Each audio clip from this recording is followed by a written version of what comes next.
Calling all foodies. Where can you find some of the best baklava? Pizza made in an auto parts pan. Eat with a Top Chef contestant. This is what Detroit tastes like. And have cocktails in a Prohibition speakeasy. We're spending a day eating in Detroit, Michigan, where bold flavors combine with unique twists on some of your favorite classics. We're taking you on a food tour to explore how Detroit's rich history and diverse cultures come together to create the Motor City's culinary story. We'll venture just outside of Detroit to Dearborn, Michigan, to see if Shatila Bakery really has the best baklava in America. So many choices, but I have gone with Then we'll get our frico on at Buddy's Pizza in downtown Detroit. And what you have is like a cheese wall.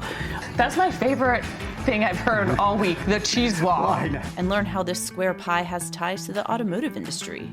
As a New Yorker, I hate to say it, but Detroit may give the Big Apple a run for its money when it comes to the best slice.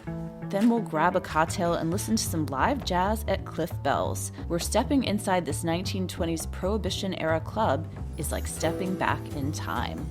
It's the Travels with Darley podcast, where by traveling with the locals, we give you the best food, culture, history, and insiders' experiences.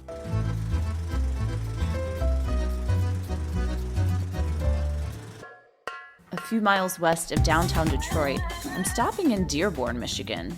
In 2023, Dearborn became the first Arab American majority city in the United States. Many residents cite Middle Eastern or North African ancestry. Why Dearborn?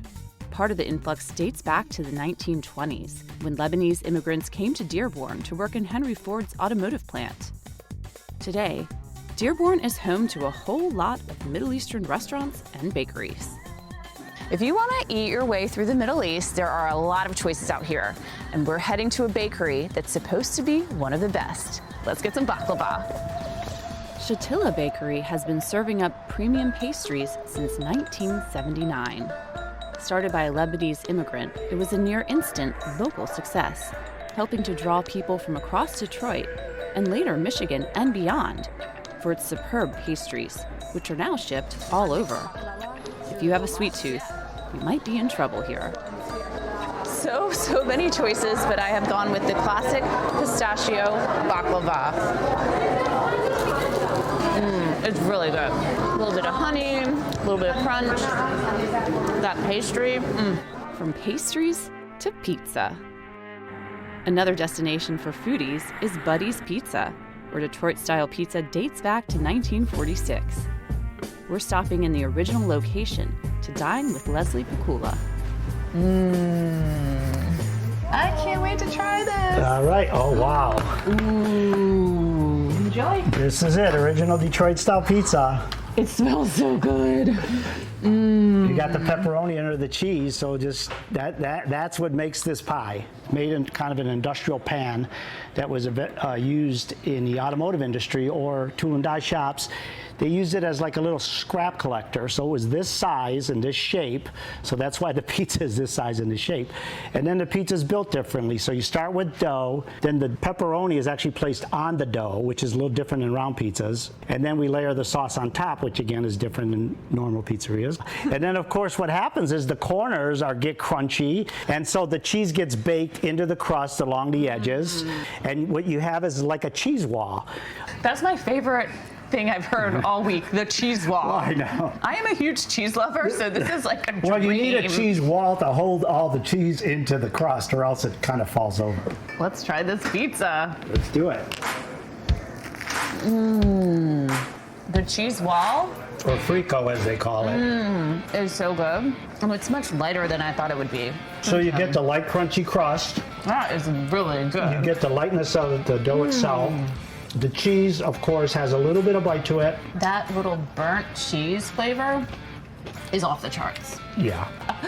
I'm taking another So bite. it would look like it would eat like denser, like a bagel, let's say, but it doesn't eat that way. It's very light and airy. There you go. You got the cheese going now. Because we don't put oil in the dough, so it's just salt, water, yeast. That's all that's in the dough. This looks like this pizza you would take it and you go thump. But you take it and you go, oh. Yeah, because it's actually, what happens with Buddy's is we use a smaller dough ball and we proof the pizza, which means it grows in size, letting the dough kind of proof, like when you make a cake or something at home. And up until maybe, I don't know, 10 years ago, people started realizing that it's kind of unique, the flavor is unique, it's part of the history because of the pan having origins in the automotive industry. It's our own product, and it's got its own category now, like Chicago or New York. You're from New York. New York style's been around a long time. Detroit style's fairly new on the scene. This is really good. Thank you. I love it. Yay. Yay. I have landed in the West Village of Detroit, Michigan, where we're heading into Marrow restaurant, where a former Top Chef contestant is cooking up amazing food using local and sustainable ingredients. Marrow is located on the east side of Detroit in the West Village neighborhood, where there's more than one reference to my home area of New York City. I'm stepping inside Marrow to meet executive chef Sarah Welch, who made headlines as a contestant on season 19 of the Bravo series Top Chef, and works to make sustainable meals in this restaurant, which doubles as a butcher shop. Why is it important to you to strive to be sustainable here? So we take inspiration from local goods, but I think utilizing trim is what we call it. It for us is like a creative engine. There's always new trim.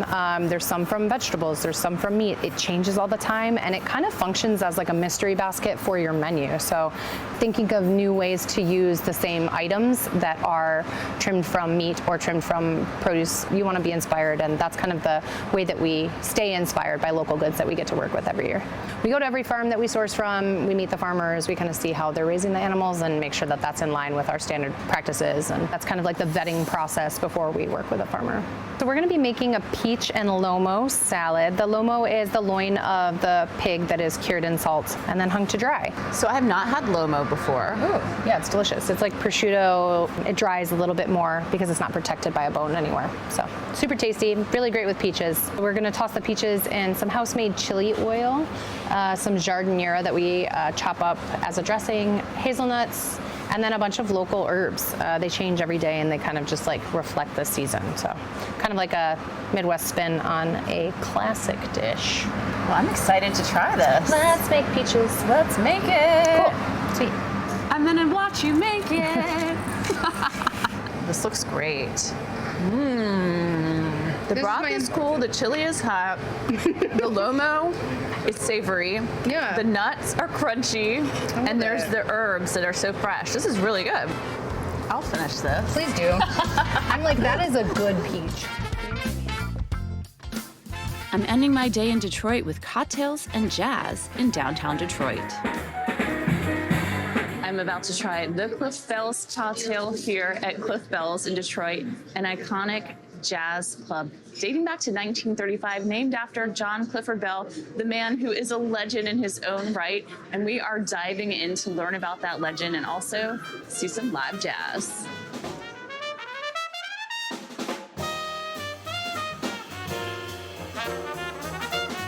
Michael Brockway sits down with me at the bar, which is a throwback to the days of Prohibition. Cliff Bell, back in the day, it was you just open speakeasy after speakeasy during Prohibition. So Cliff Bell, he was kind of a renegade, an outlaw. There is like a big positive in the community with music and food and everything like that, but he also had this thing going on the side where he's, smuggling booze around and stuff like that. You have a lot of old photographs. You have some memorabilia and like artifacts here. These little tabletops, we call them sweetheart tables. Cliff Bell invented them. Once the renovations and stuff were going on, then we made sure that came back. How much of this is original? We try to keep as much as possible. The bar is pretty much the same. And the ceilings, this rounded ceiling, is that part of the acoustics? Oh yeah, it definitely gives a nice touch to the acoustics. When you experience Cliff Bell's Jazz Club, it's upscale food, the amazing music, the atmosphere, the community, and jazz. The sweet, sweet jazz. So many sweet sounds and flavors combining in Detroit, a city where Motown and the motor industry have influenced so many aspects of life, including food. Thanks so much for listening. And if you like this podcast, please subscribe.